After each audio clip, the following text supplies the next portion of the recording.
आप सभी छात्रों का आज के सत्र में बहुत-बहुत स्वागत है। आज हम अध्याय 5 जीवन की मौलिक इकाई सिद्धांत भाग 3 पर आपके साथ चर्चा करेंगे।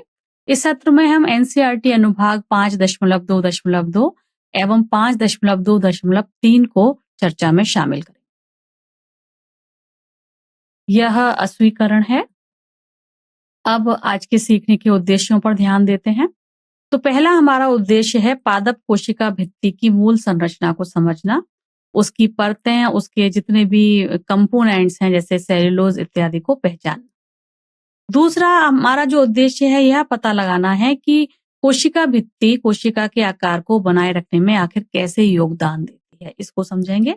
तीसरा हम जानेंगे केंद्रक की संरचना कैसी होती है, उसके घटक कौन से हैं, उसके कार्यों को का भी जो है विस्तृत विवरण हम समझेंगे। तो यह 3 आज के हमारे सीखने के उद्देश्य हैं। तो चलिए अनुक्रमणिका को देख लेते हैं। तो हम इस सत्र में सबसे पहले जानेंगे कोशिका किससे बनी है, कोशिका का संरचनात्मक संगठन कैसा होता है, और इसमें हम एनसीईआरटी अनुभाग 5.2 के माध्यम से इन सभी चीजों को समझेंगे। तो इस पर हम सबसे पहले जो टॉपिक डिस्कस करेंगे आपके साथ, जिसके बारे में हम बात करेंगे, वह है कोशिका भित्ति, जो कि अनुभाग 5.2.2 से लिया गया है। फिर हम बात करेंगे आपके साथ केंद्रक के बारे में, जिसे 5.2.3 एनसीईआरटी अनुभाग से लिया गया है। उसके बाद इस सत्र को हम सारांशित करेंगे। सारांशित करने के बाद कुछ एनसीईआरटी के पाठ्यगत प्रश्न हैं, उनके उत्तरों को आपके साथ साझा करेंगे। और फिर इस सत्र में पढ़ाए गए सभी जो हमारे इम्पोर्टेंट चीजें हैं, उनके मुख्य बिंदुओं को आपके साथ समझेंगे। और आपके सामने अंत में हम कुछ रोचक प्रश्न रखेंगे, जिनका उत्तर आपको अपनी समझ के अनुसार घर पर ही देना है। तो चलिए शुरू करते हैं आज का ये सत्र पादप कोशिकाओं की कोशिका भित्तियों के परिचय के साथ। ठीक है, तो सबसे पहले हमें यह ध्यान रखना है कि पादप कोशिकाओं के पास एक कठोर बाहरी आवरण होता है। उस कठोर बाहरी आवरण को हम कहते हैं कोशिका भित्ति। पादप कोशिका और जीव कोशिका में यह एक मुख्य अंतर माना जाता है, क्योंकि कोशिका भित्ति केवल और केवल पादप कोशिका में होती है, जीव कोशिका में नहीं होती, जंतु कोशिका में नहीं होती। इसका काम कोशिका को एक आकृति देना है और उसका संरक्षण करना है। कोशिका भित्ति की जो स्थिति है वह अत्यंत महत्वपूर्ण होती है, क्योंकि यह प्लाज्मा झिल्ली के ठीक बाहर स्थित होती है।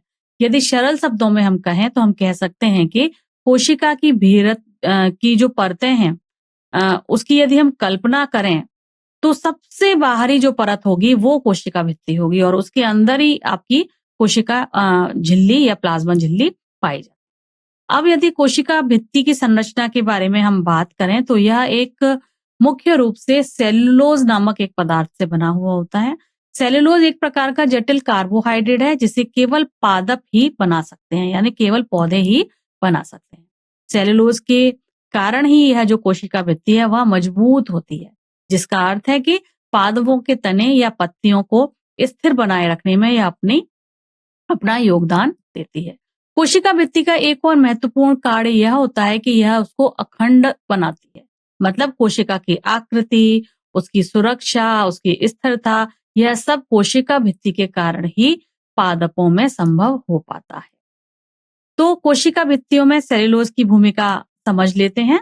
सबसे पहले तो यह क्या है, एक प्राथमिक घटक है जो कोशिका भित्ति में पाया जाता है, पादपों की कोशिका भित्ति में, और यह सेल्यूलोज ही पौधों को संरचनात्मक सुंदरता प्राप्त कर देता है। सेल्यूलोज मुख्य रूप से पादप कोशिका भित्ति का निर्माण करके कोशिका की आकृति देता है, उसको दृढ़ बना के रखता है। सेल्यूलोज की जटिल संरचना पौधों को यांत्रिक सहायता और मजबूती प्रदान करने के लिए अत्यंत महत्वपूर्ण है। कोशिका भित्ति पादप, कवक और जीवाणुओं की कोशिकाओं को बाहरी दबाव से सुरक्षा प्रदान करती है। यह एक कठोर बाहरी अवरोध के रूप में कार्य करती है, जो यांत्रिक तनाव का प्रतिरोध करती है और परासरण दबाव के कारण कोशिका को फटने से बचाती है।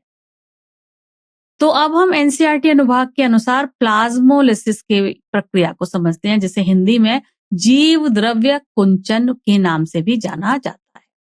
तो क्या होता है जीव द्रव्य कुंचन? यह तब होता है जब किसी पादप कोशिका को हम किसी ऐसे घोल के अंदर रख दें जहां विलेय की सांद्रता कोशिका के अंदर की सांद्रता से ज्यादा हो।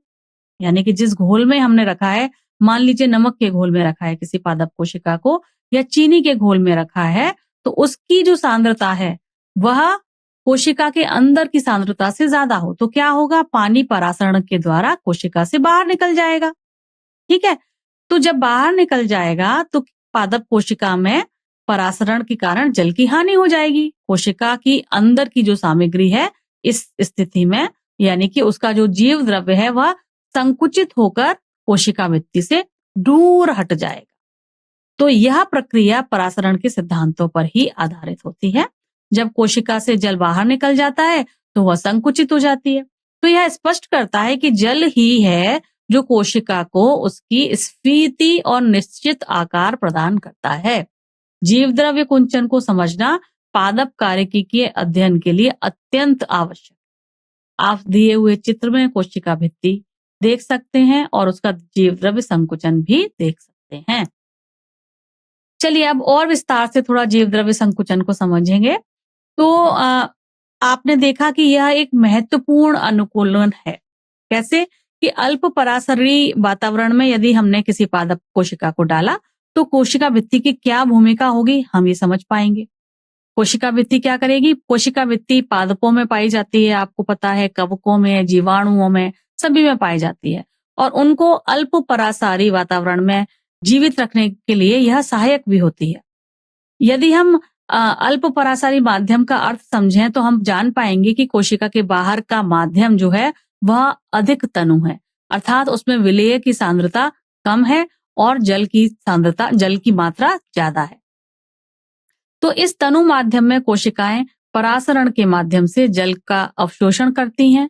परासरण क्या है? परासरण वह प्रक्रिया है जिससे जल अपनी उच्च सांद्रता वाले क्षेत्र से निम्न सांद्रता वाले क्षेत्र की ओर गमन करता है, अर्थात बाहर के तनु घोल से कोशिका के भीतर प्रवेश करता है। जब कोशिका के भीतर जल की मात्रा बढ़ जाती है तो वह फूल जाती है और कोशिका भित्ति पर दबाव डालती है। इसके उत्तर में कोशिका भित्ति फूली हुई कोशिका के विरुद्ध अब समान मात्रा में प्रति दबाव लगाती है। इसी कारणवश कोशिका भित्ति की सहायता से ये कोशिकाएं पर्यावरण में होने वाले परिवर्तनों को सुगमता से सहन कर लेती हैं। इसका अर्थ है कि कोशिका भित्ति की उपस्थिति के कारण ही पादप, कवक और बैक्टीरिया प्रतिकूल एवं कठिन परिस्थितियों में भी जीवित रह पाते हैं। अब हम पादप कोशिका और जंतु कोशिका भित्ति के अंतर को समझ लेते हैं। तो सबसे पहले तो पादप कोशिकाओं की जो एक प्रमुख विशेषता थी वो ये थी कि इसमें कोशिका भित्ति पाई जाती है, जबकि जो जंतु कोशिकाएं हैं उसमें इसका अभाव होता है। ये हमने बात कर ली थी। तो कोशिका भित्ति के कारण ही पादप कोशिकाएं अत्यधिक दबाव सहने की अनुकूलता बना सकती हैं, यानी कि दबाव सहने में सक्षम होती हैं। हम कह सकते हैं यदि बाहरी वातावरण से दबाव पड़ता है अथवा कोशिका के भीतर जल की मात्रा अधिक हो जाती है तो कोशिका भित्ति उनकी सुरक्षा करती है। अभी हमने यह समझा कि जंतु कोशिकाओं में कोशिका भित्ति नहीं पाई जाती, इसके बारे में हमने बात की। तो उसके पास केवल कोशिका झिल्ली होगी जो काफी लचीली होती है और उतनी सुदृढ़ और कठोर भी नहीं होती जितनी पादपों की कोशिका भित्ति होती है। और इसी अंतर के कारण जब परासरण दबाव में परिवर्तन होता है, जैसे जल की कोशिका के भीतर आना या बाहर जाना, तो पादप और जंतु कोशिकाएं अलग अलग तरीके से अपनी प्रतिक्रिया देती हैं। यह समझना अत्यंत आवश्यक है क्योंकि इससे हमें यह ज्ञात होता है कि पादप कोशिकाएं इतनी सुदृढ़ क्यों होती हैं। उनकी कोशिका भित्ति उन्हें पर्यावरणीय तनाव और परिवर्तनों से सुरक्षा प्रदान करती है। तो चलिए अब हम क्रियाकलाप 5.6 के माध्यम से परासरण और जीव द्रव्य कुंचन के प्रभाव को समझ लेते हैं। तो आज की गतिविधि में सबसे पहले हमें रियो की पत्ती की झिल्ली निकालनी है और इस झिल्ली को स्लाइड पर जल पर रखकर सूक्ष्मदर्शी के द्वारा उच्च क्षमता की इसकी जो हाई पावर पर सूक्ष्मदर्शी के हाई पावर पर इसका अवलोकन हमें करना है। जब हम सूक्ष्मदर्शी से देखेंगे इसको तो हमें छोटे छोटे हरे कण दिखाई देते इस पत्ती की झिल्ली में, जिसे हम क्लोरोप्लास्ट कहते हैं या हरित लवक कहते हैं। क्लोरोप्लास्ट एक तरीके का हरा वर्णक है जिसमें क्लोरोफिल भी कहते हैं, यह उसको हरा रंग देता है पत्ती। तो अब हम स्लाइड पर रखी हुई पत्ती पर शर्करा डाल सकते हैं या लवण का सांद्र विलयन डाल सकते हैं। जब इसको पर डालेंगे यह विलयन तो 1 मिनट की प्रतीक्षा के बाद यदि आप दोबारा से सूक्ष्म दृष्टि से इस झिल्ली को देखेंगे तो आपको यह देखना है कि आपको क्या दिखाई दिया। ठीक है, तो अगले चरण में कुछ जो रियो की पत्तियां हैं उनको कुछ मिनट के लिए एक तो ये करना है। दूसरे चरण में हमें रियो की पत्तियों को कुछ मिनट के लिए उबलते हुए जल में डालना। उबलता हुआ जल उबला पानी कोशिकाओं पर डालने के बाद क्या होगा, वह जो पत्ती है वह मर जाएगी, है ना। तो जीवित पत्ती और मृत कोशिकाएं में क्या अंतर होगा यह हम देख पाएंगे। तो हम उबली हुई एक पत्ती लेंगे दूसरी बार में और उसको भी स्लाइड पर रखकर माउंट करेंगे और सूक्ष्मदर्शी से देखेंगे। अब हमें यह देखना है कि मृत कोशिकाओं की संरचना कैसी होती है और इस मृत कोशिका के ऊपर भी हम दोबारा से सांद्र चीनी का घोल या नमक का घोल डालेंगे और फिर 1 मिनट की प्रतीक्षा के बाद इस वाली पत्ती को भी देखेंगे जिसे हमने उबालने के बाद स्लाइड पर रखा है। ठीक है, तो अब हमारा जो प्रश्न उठेगा वो यह होगा कि परिणाम क्या होगा, क्या मृत कोशिकाओं में भी जीव द्रव्य कुंचन होगा या नहीं होगा। तो यह हमारी क्रियाकलाप 5.6 है जिसे हमें करना। तो पादप कोशिकाओं में परासरण को हमें देखना है जिसके लिए हम रियो पत्ती का उपयोग करेंगे। तो हमारा जो मुख्य उद्देश्य होगा इस एक्टिविटी का वो होगा सजीव और मृत पादप कोशिकाओं में परासरण और जीव द्रव्य कुंचन को प्रदर्शित करना, यह हमारा उद्देश्य होगा। इसके लिए आवश्यक सामग्री में हमें चाहिए रियो की पत्तियां, सूक्ष्मदर्शी, कांच की स्लाइड, कवर स्लिप, गाढ़ा शर्करा का घोल या फिर नमक का घोल, पानी, बीकर और एक ऊष्मा का स्रोत। कार्यविधि के लिए हमें सबसे पहले जीवित कोशिकाएं लेनी है और उसके लिए हम रियो की ताजा पत्ती की झिल्ली को हटाएंगे और जल में माउंट रखेंगे। इसके पश्चात इसे सूक्ष्मदर्शी के नीचे रखकर इसकी मूल संरचना का अवलोकन करेंगे।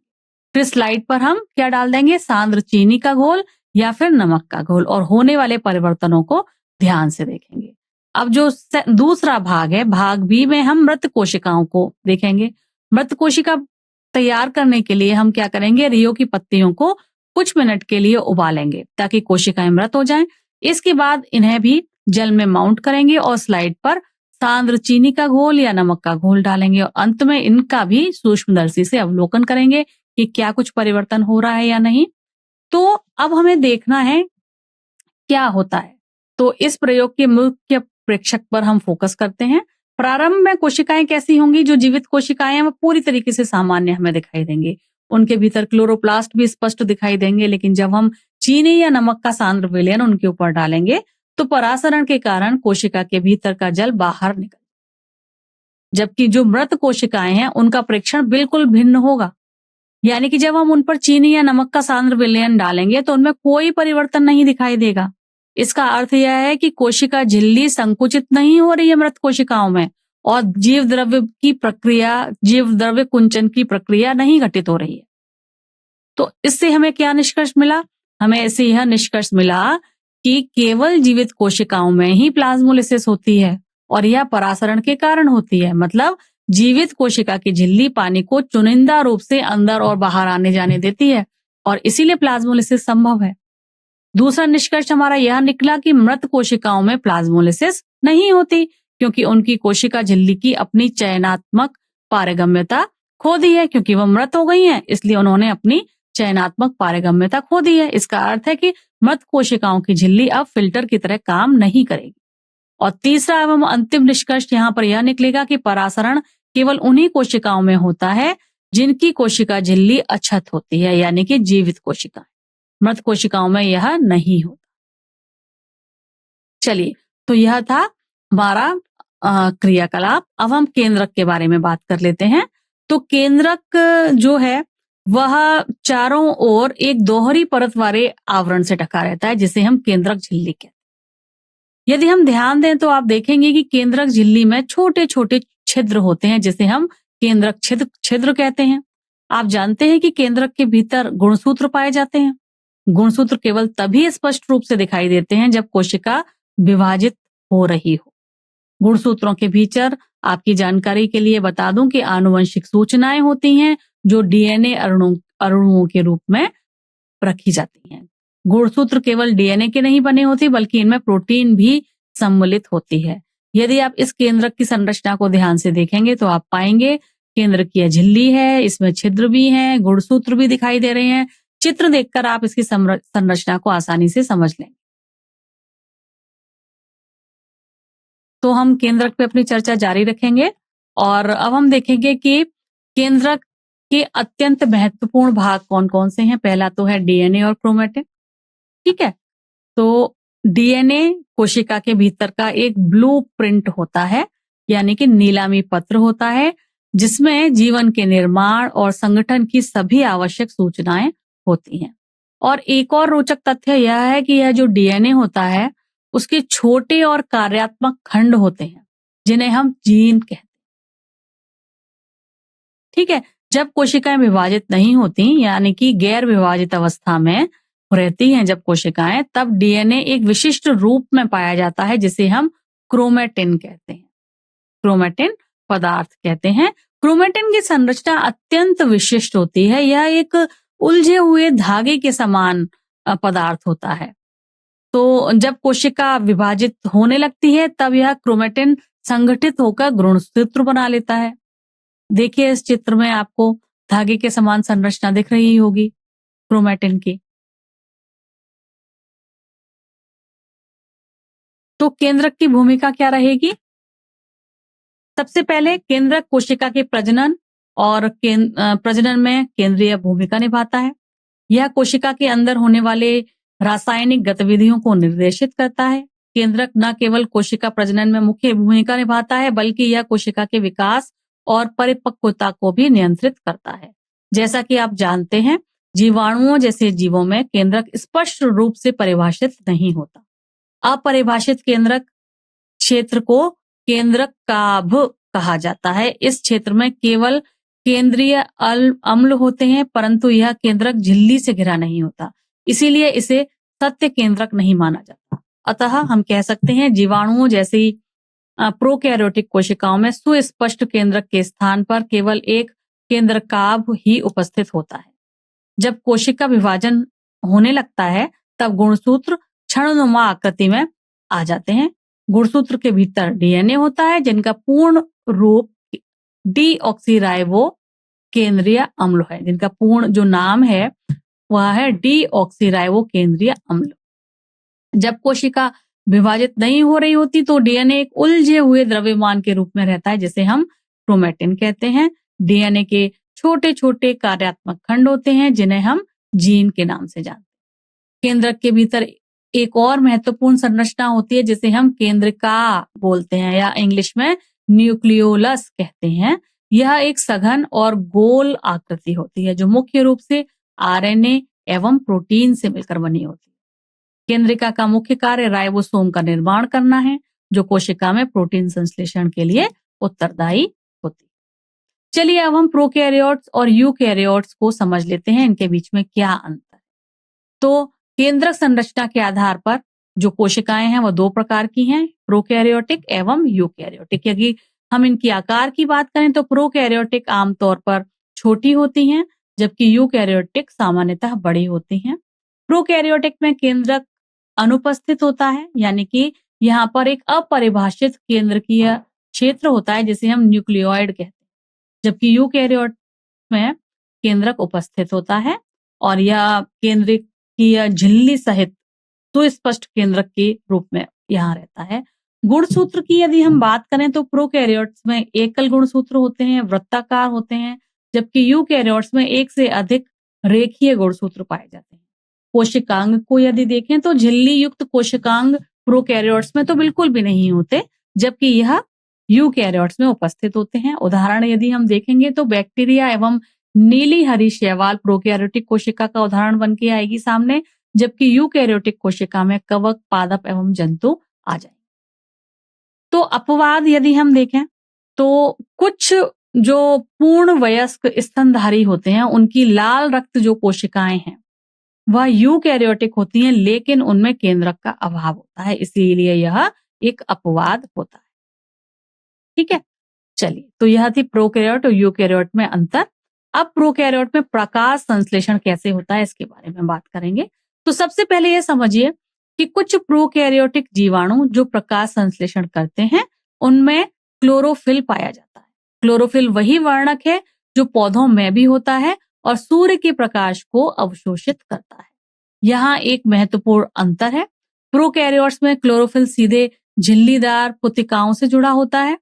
प्रकाश संश्लेषी प्रोकैरियोटिक बैक्टीरिया में क्लोरोफिल झिल्लीदार पुत्तिकाओं के साथ होता है, जबकि यूकैरियोट में पादपों में क्लोरोफिल सुव्यवस्थित अंगकों में होता है, जैसे प्लास्टिड बोलते हैं या क्लोरोप्लास्ट बोलते हैं, यानी क्लोरोप्लास्ट के भीतर होता है।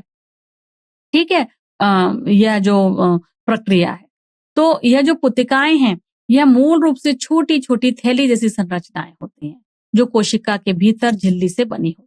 और एक और अंतर होता है, प्रोकैरियोट्स में क्लोरोफिल प्लास्टिड्स के भीतर नहीं पाया जाता। प्लास्टिड्स केवल यूकैरियोटिक कोशिकाओं में ही उपस्थित होते हैं। ठीक है?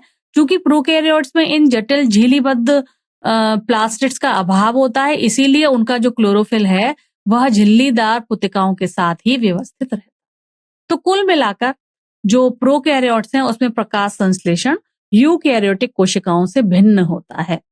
यूकैरियोट्स में प्रकाश संश्लेषण के लिए क्लोरोप्लास्ट और प्लास्टिड जैसे सुव्यवस्थित अंग होते हैं, जबकि प्रोकैरियोट्स में यह जटिल अंगक अनुपस्थित होते हैं और क्लोरोफिल केवल झिल्लीदार पुत्तिकाओं में स्थित होता है और वहीं प्रकाश संश्लेषण होता है। ठीक है? अब चलिए हम अगला क्रियाकलाप करते हैं जिसका नाम है 5.7, उसका अवलोकन करते हैं। तो सबसे पहले इस क्रियाकलाप के लिए हमें एक कांच की स्लाइड लेनी है, उसके केंद्र पर एक पानी की बूंद डालनी है। अब एक आइसक्रीम की चम्मच लें और उसे अपने गाल के आंतरिक सतह पर धीरे धीरे से खुरचें। ऐसा करने से क्या होगा, चम्मच पर गाल की कुछ उपकला कोशिकाएं आ जाएंगी, जिसका उपयोग हम जंतु कोशिका की संरचना देखने के लिए करेंगे। ठीक है? अभी हमने पादप कोशिकाएं देख ली थी पहले वाले क्रियाकलाप में, अब हम जंतु कोशिका देखेंगे।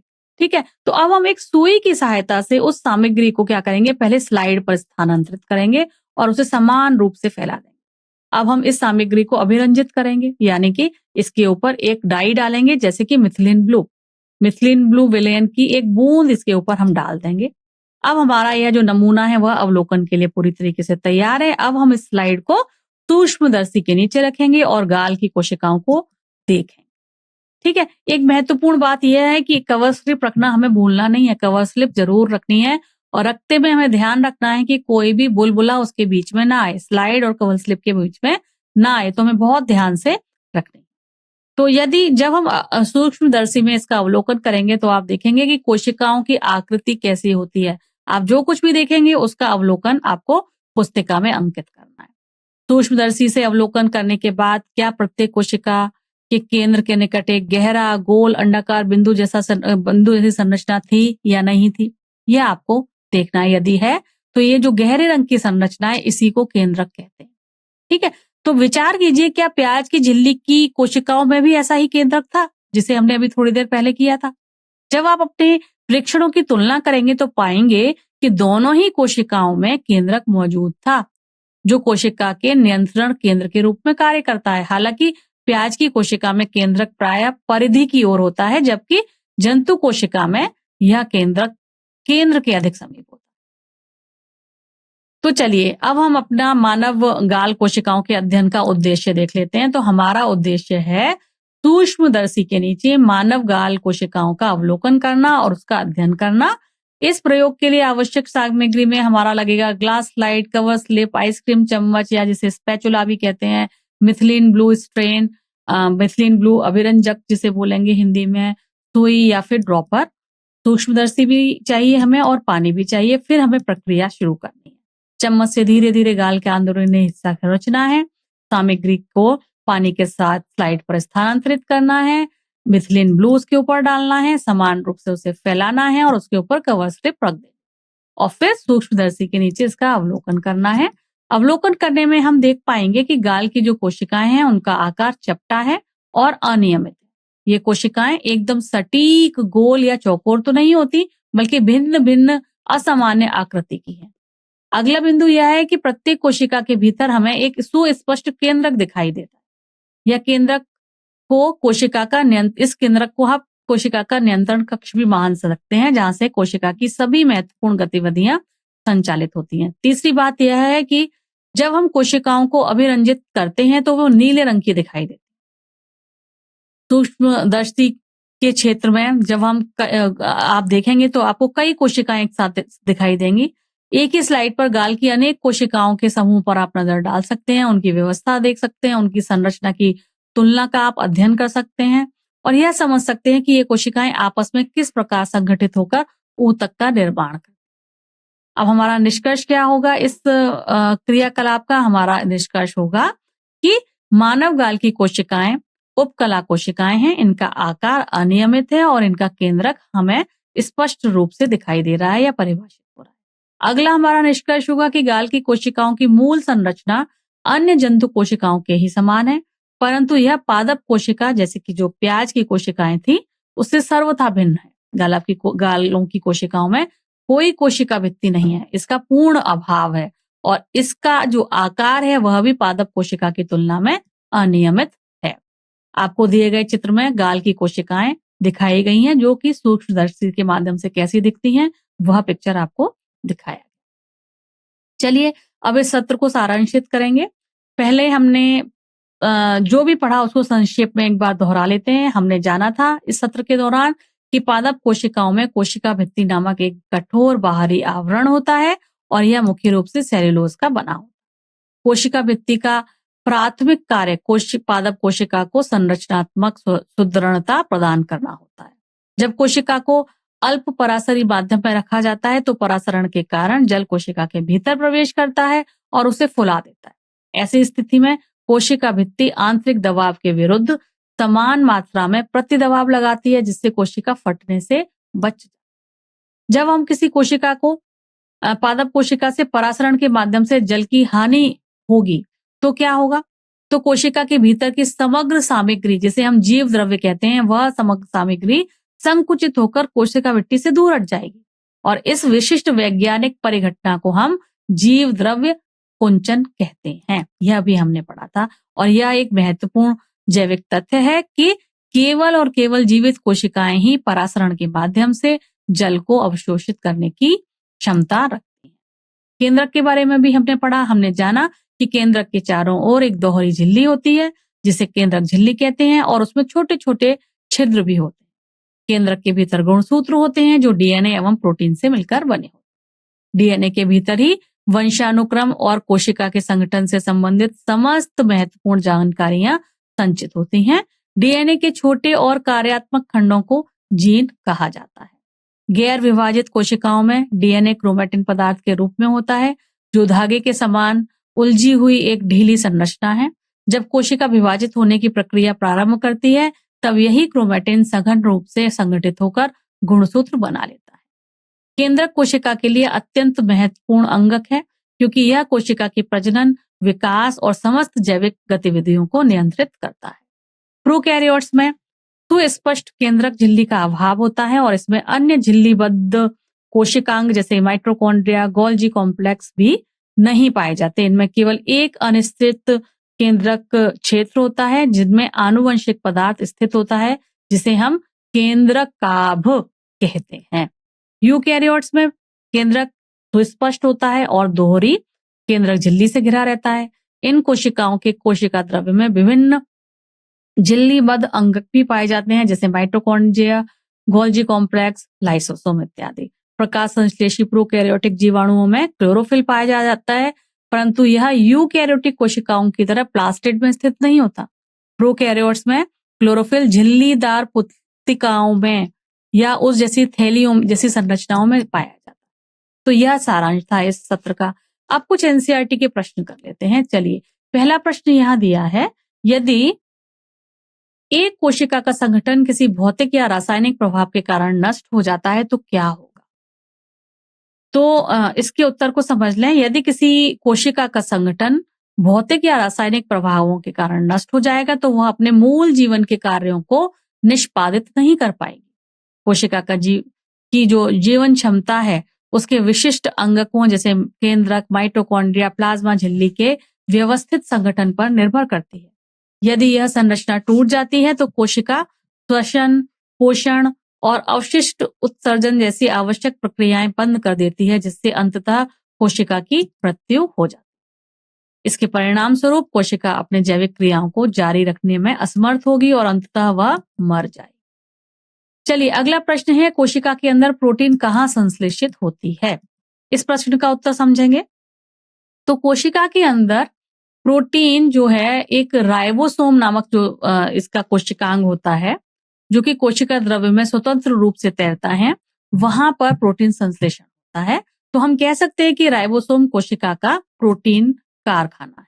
राइबोसोम कोशिका के भीतर एक अनुवादक की तरह कार्य करता है, जहां आनुवंशिक सूचनाओं के आधार पर प्रोटीन का निर्माण होता है, जो कोशिका की वृद्धि और मरम्मत के लिए अनिवार्य है। राइबोसोम अमीनो एसिड्स को एक विशिष्ट क्रम में जोड़कर एक लंबी पॉलीपेप्टाइड श्रृंखला का निर्माण करते हैं। यहाँ यह जो आरेख दिख रहा है राइबोसोम का है, इसमें आप अच्छे से समझ सकते हैं कि राइबोसोम कोशिका के अंदर कैसे दिखते हैं और कहाँ उपस्थित होते हैं। आरेख को ध्यान से देखिए, क्योंकि आपके परीक्षा में भी ऐसे जो पिक्चर्स हैं वो आपसे पूछे जा सकते हैं। इनको आपको लेबलिंग करने के लिए दिया जा सकता है। अगला प्रश्न है, केंद्रक झिल्ली की भूमिका और प्रोकैरियोटिक कोशिकाओं की तुलना में यूकैरियोटिक कोशिकाओं में इसके महत्व पर चर्चा। केंद्रक झिल्ली की जो भूमिका है वह प्रोकैरियोट कोशिका और यूकैरियोटिक कोशिकाओं में इसके महत्व पर चर्चा करें। तो चलिए इस प्रश्न का उत्तर जल्दी से देख लेते हैं। केंद्रक झिल्ली जो है यह यूकैरियोटिक कोशिकाओं में केंद्रक और कोशिका द्रव्य के बीच एक सुस्पष्ट सीमा बनाती है। यह दोहरी परत वाली जो झिल्ली है वो न केवल केंद्रक की सामग्री को सुरक्षित रखेगी, बल्कि केंद्रक के भीतर एक विशिष्ट वातावरण भी बनाए रखने में मदद करती है। इस झिल्ली में उपस्थित केंद्रक छिद्र ही यह निर्धारित करते हैं कि कौन से पदार्थ केंद्रक के भीतर आएंगे और कौन से बाहर कोशिका द्रव्य में जाएंगे। यह सुव्यवस्थित विभाजन यूकैरियोटिक कोशिकांगों को प्रोकैरियोट की तुलना में अधिक जटिल और दक्ष बनाता है। प्रोकैरियोटिक कोशिकांगों में केंद्रक झिल्ली का अभाव होता है, जिसका उनके आनुवंशिक संगठन पर गहरा प्रभाव पड़ता है। इनका आनुवंशिक पदार्थ कोशिका द्रव्य में एक अनिश्चित क्षेत्र में रहता है, जिसे केंद्र काभ कहते हैं। यह सीधी कोशिका द्रव्य के संपर्क में रहता है, जिससे यह बाहरी संकेतों के प्रति तेजी से प्रतिक्रिया कर पाता है। केंद्रक झिल्ली यूकैरियोटिक कोशिकाओं में आनुवंशिक अखंडता बनाए रखने के लिए अत्यंत महत्वपूर्ण भूमिका निभाती है। अगला प्रश्न है प्रश्न संख्या 4। यह प्रश्न हमसे कह रहा है कि पादप कोशिकाओं में जीव द्रव्य कुंचन और स्फीति दाब के बीच अंतर स्पष्ट करिए और एक ऐसा परिदृश्य बताइए जिसके तहत प्रत्येक होता है। तो चलिए इसके उत्तर की तरफ बढ़ते हैं। तो सबसे पहले तो जीव द्रव्य कुंचन की प्रक्रिया को समझ लेते हैं। जब किसी पादप कोशिका को अति परासरी विलयन में रखा जाता है तो परासरण के कारण कोशिका के भीतर का जल बाहर निकल जाता है। इस जल की हानि से कोशिका के भीतर का कोशिका द्रव्य संकुचित हो जाता है और प्लाज्मा झिल्ली कठोर कोशिका भित्ति से अलग होकर अंदर की ओर सिमट जाती है। अब हम बात करते हैं स्फीति दाब की। तो जब हम किसी कोशिका भित्ति को पादप कोशिका को अल्प परासरी विलयन में रखेंगे तो परासरण के कारण बाहर से जल कोशिका के भीतर प्रवेश करेगा। जब बाहर से भीतर प्रवेश करेगा तो क्या होगा? कोशिका फूल जाएगी। इससे प्लाज्मा झिल्ली कठोर कोशिका भित्ति के विरुद्ध मजबूती से दबाव डालेगी। तो यहाँ एक महत्वपूर्ण जैविक बिंदु यह है कि स्फीति दाब पादप की सुदृढ़ता और संरचनात्मक अखंडता को बनाए रखने के लिए अनिवार्य है। यदि कोशिकाओं में जल की कमी हो जाए और स्फीति दाब कम हो जाए तो पादप मुरझाए हुए दिखाई देने लगते। अब हम इन दोनों परिदृश्यों की तुलना कर लेते हैं। जीव द्रव्य कुंचन सामान्यतः अत्यधिक लवणीय या उच्च नमक वाली परिस्थितियों में होता है, जैसे कि तटीय क्षेत्रों में उगने वाले पादपों के साथ। इसके विपरीत स्फीति दाब तब उत्पन्न होता है जब पौधे को पर्याप्त जल प्राप्त हो, जैसे कि वर्षा के समय या फिर नियमित सिंचाई के समय। तो ये दोनों ही स्थितियां पादप के स्वास्थ्य और उसकी जीवन क्षमता को प्रत्यक्ष रूप से प्रभावित करती हैं। जहां स्फीति दाब पौधों को मजबूती प्रदान करता है, वहीं जीव द्रव्य कुंचन उसे शिथिल और कमजोर बना देता है। प्रश्न संख्या 5, यहाँ हमसे पूछा गया है कि पादप कोशिकाओं में कोशिका भित्ति और प्लाज्मा झिल्ली के बीच संरचनात्मक और कार्यात्मक अंतरों की व्याख्या कीजिए। अल्प परासारी वातावरण में पादप कोशिकाओं के लिए कोशिका भित्ति की उपस्थिति क्यों लाभकारी है? तो चलिए इसके उत्तर को समझेंगे। सबसे पहले यह समझ लेते हैं कि कोशिका भित्ति और प्लाज्मा झिल्ली पादप कोशिका में भिन्न भूमिकाएं निभाती हैं। इनकी संरचना और कार्य दोनों ही अलग हैं। अब हम कोशिका भित्ति पर अपना ध्यान केंद्रित कर लेते हैं। पादप कोशिका की सबसे बाहरी परत कोशिका भित्ति होती है, जो पादप की एक विशिष्ट विशेषता है। कोशिका भित्ति की संरचना की यदि हम बात करें तो यह कठोर होती है और मुख्य रूप से सेल्यूलोज, हेमीसेल्यूलोज और लिग्निन से मिलकर बनी होती है। सेल्यूलोज क्या है? यह एक फाइबर जैसा पदार्थ है जो भित्ति को मजबूती देता है। तो यदि हम कार्य की बात करें तो कोशिका भित्ति पादप कोशिका को संरचना देती है, उसे सुरक्षा प्रदान करती है, उसकी आकृति बनाती है। जैसे एक मजबूत सीमा भित्ति घर को सुरक्षा प्रदान करती है, ठीक उसी प्रकार कोशिका भित्ति एक और महत्वपूर्ण कार्य करती है, यानी कि यह कोशिका की वृद्धि को भी नियंत्रित करती है और पादप कोशिका को ज्यादा पानी अवशोषण से भी बचाती है। मतलब यह एक सुरक्षा कवच की तरह भी कार्य करती है। तो अभी हमने कोशिका भित्ति के बारे में चर्चा की, लेकिन यह समाधान अभी पूरा नहीं हुआ है, आगे व्याख्या चलेगी। चलिए अगले भाग पर हम चलते हैं। तो इस प्रश्न के उत्तर की व्याख्या में अब हम प्लाज्मा झिल्ली के बारे में बात कर लेते हैं। ये जो झिल्ली है प्लाज्मा झिल्ली, यह हर कोशिका की सीमा होती है जो कोशिका को पर्यावरण से अलग करती है। इसे हम कोशिका झिल्ली कहते हैं। प्लाज्मा झिल्ली की संरचना कोशिका भित्ति के मुकाबले लचीली होती है। यह मुख्य रूप से लिपिड द्विपरत से बनती है। लिपिड द्विपरत का मतलब है वसा की दो परतें जिसमें प्रोटीन अंतर्निहित होगी। इस वजह से इसका जो लचीलापन है, इस लचीलेपन की वजह से कोशिका का आकार बदल सकता है। जो प्लाज्मा झिल्ली है उसके कार्यों की यदि हम बात करें तो यह क्या करती है? एक पारगम्य अवरोध के रूप में कार्य करती है। इसका मुख्य उत्तरदायित्व तो यह निर्धारित करना होता है कि कौन सा विशिष्ट पदार्थ कोशिका के भीतर प्रवेश करेगा और किस पदार्थ को बाहर निकल जाना चाहिए। इसके अतिरिक्त यह झिल्ली कोशिकाओं के बीच पारस्परिक संचार संकेतन में भी अत्यंत सहायक होती है। अब हम अल्प परासरी वातावरण के विषय में चर्चा कर लेते हैं। तो अल्प परासरी का अर्थ है कोशिका के बाह्य माध्यम से जल की सांद्रता कोशिका के भीतर की तुलना में अधिक है, जिससे बाहरी विलयन अत्यंत तनु होता है। ऐसी परिस्थिति में परासरण की प्रक्रिया द्वारा जल कोशिका के भीतर प्रवेश करने लगता है। यहीं पर कोशिका भित्ति की महत्वपूर्ण भूमिका स्पष्ट हो जाती है। पादप कोशिका की कठोर कोशिका भित्ति उसे फटने से बचाती है, क्योंकि जब परासरण के कारण जल कोशिका के भीतर प्रवेश करता है तो भित्ति आंतरिक स्फीति दाब को संतुलित करने के लिए विपरीत दिशा में समान प्रतिदबाव डालती है। इससे न केवल कोशिका की संरचनात्मक अखंडता सुरक्षित रहती है, बल्कि उचित स्फीति दाब भी बना रहता है। तो अब मुख्य बिंदुओं को, इस सत्र के जो मुख्य बिंदु हैं उन पर चर्चा कर लेते हैं। पहला है कोशिका भित्तियां संरचनात्मक शक्ति प्रदान करती हैं कोशिका को और अल्प परासरी परिस्थितियों में कोशिकांगों को फटने से बचाती है। दूसरा, जीव द्रव्य कुंचन परासरण द्वारा जल हानि के कारण कोशिका भित्ति से कोशिका द्रव्य का सिकुड़ना होता है। तीसरा, सिर्फ जीवित कोशिकाएं ही परासरण द्वारा पानी को अवशोषित कर सकती है, मृत कोशिकाएं यह प्रक्रिया नहीं कर सकती। मतलब कि परासरण एक जीवित प्रक्रिया है जो कोशिका के जीवन के लिए जरूरी है। और केंद्रकों में डीएनए एवं प्रोटीन से बने हुए गुणसूत्र होते हैं जो छिद्रों वाली दोहरी झिल्ली में स्थित। डीएनए में आनुवंशिक और कोशिका संगठन के लिए जानकारी होती है, जिसे जीन कार्यात्मक खंड भी कह सकते हैं। केंद्रक कोशिका का जो केंद्रक है वह कोशिकीय प्रजनन में महत्वपूर्ण भूमिका निभाता है और कोशिका के विकास और गतिविधि को निर्देशित करता है। मतलब बिना केंद्रक के कोशिका अपना काम सही तरीके से नहीं कर सकती। प्रोकैरियोट्स जैसे कि जीवाणु की जो संरचना है वो काफी सरल होती है। इसमें केंद्रक झिल्ली का पूर्ण अभाव होता है एवं अन्य झिल्लीबद्ध कोशिकांग जैसे माइटोकॉन्ड्रिया, गोल्जी ऑपरेटर्स ये नहीं पाए जाते। इनमें केवल एक अनिश्चित केंद्रक क्षेत्र होता है जहां आनुवंशिक पदार्थ स्थित होता है, जिसे केंद्रकाभ कहा जाता है।